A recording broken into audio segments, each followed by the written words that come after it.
Kelly with Embroidery Nurse. Welcome to another Monogram Monday. Today I'm going to show you how to monogram a lunch tote. Lunch totes are great. I think these are a good addition to anybody's embroidery business just because the price point of them is, a lot lower than some items that you might embroider. So I think it's always good to have, when someone messages you, I need a gift for somebody, it's my friend's birthday, or I need to send something to my mom.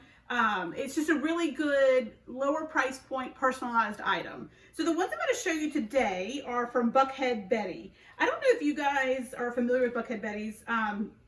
I think they are local in North Carolina, but I know they ship everywhere.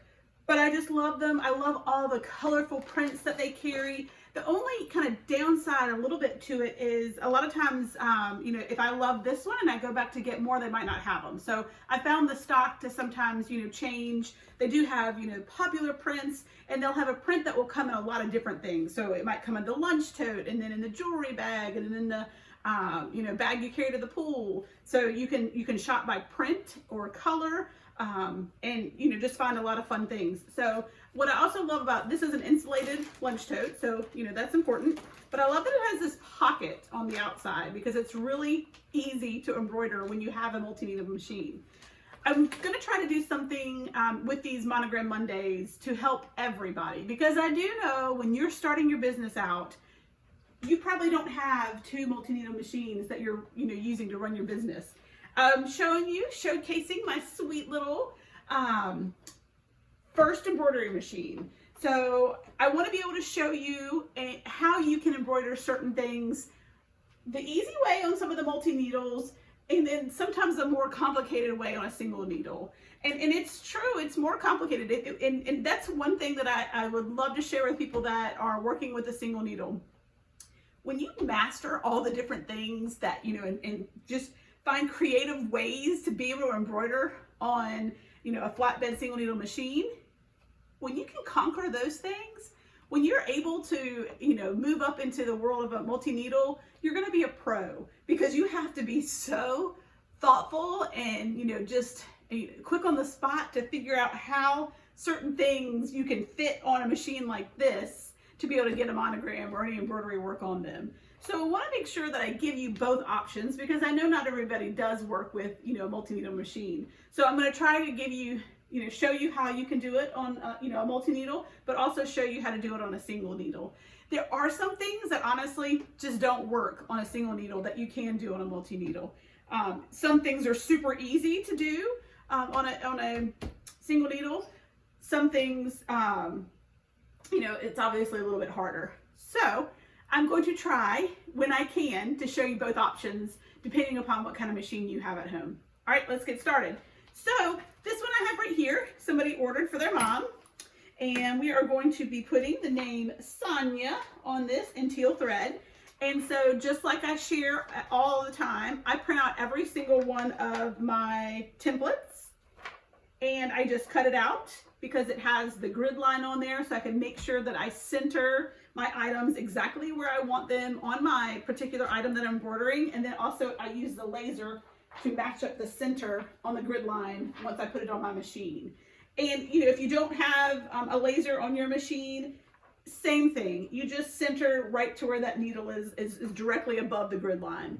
So of course, a laser makes it, or a laser light makes it, a little bit easier, but it's just as easy, to kind of look at where that needle is directly above and adjust it so it's right where you want it.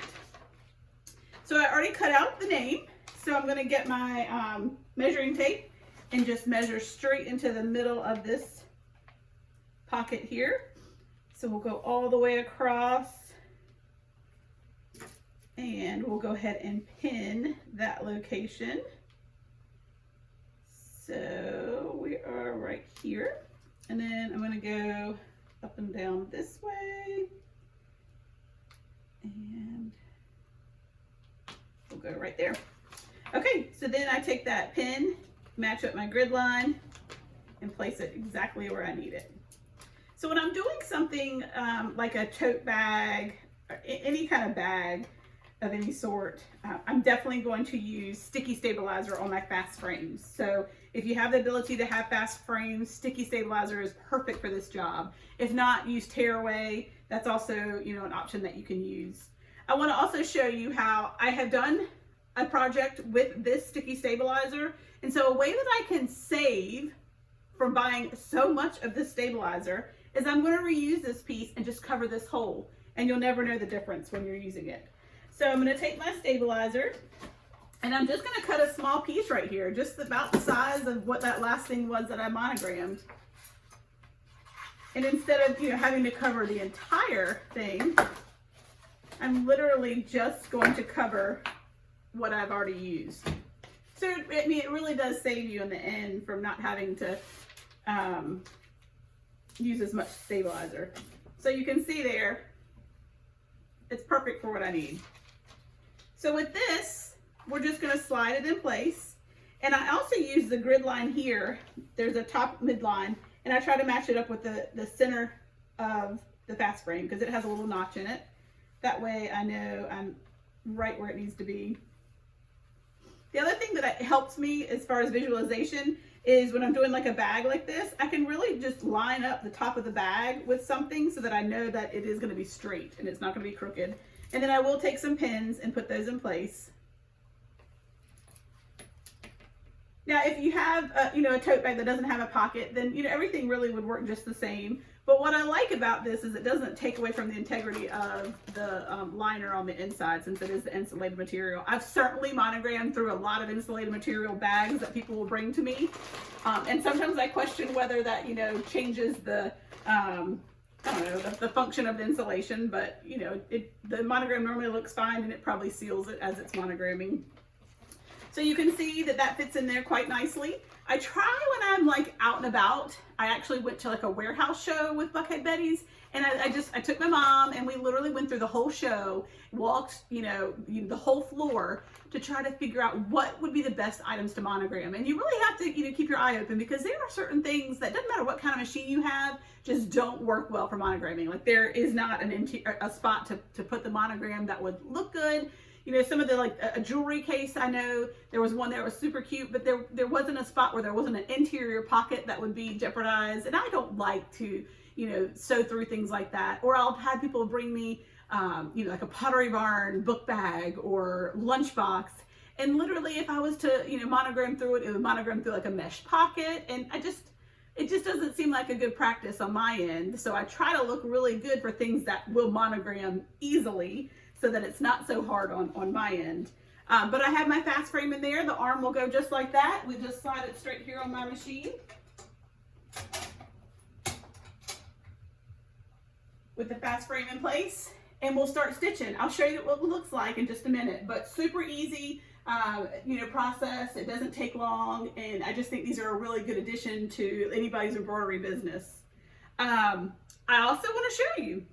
Let's show you how a little bit more complicated, but you can do it on your single needle. So I have another bag just like that. The only difference with this that I found, trying to like work my way and think about how I could do this, I cannot do it on a pocket. There is, for me, I cannot figure out exactly how I could make that work. But I can instead monogram on this side, and that's just as nice. No one says this has to be the front just because it has a pocket on it. So think outside of the box a little bit. So with tote bags generally are one of the easier things to do on your single needle when you're talking about larger items. You're just going to turn things inside out.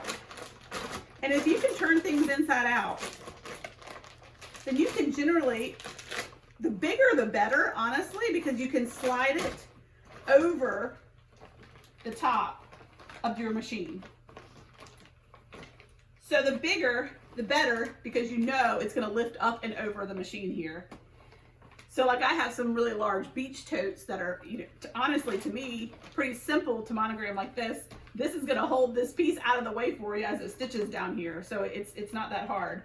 But definitely, you will definitely have to do the other side of this lunch tote to make it work with the machine.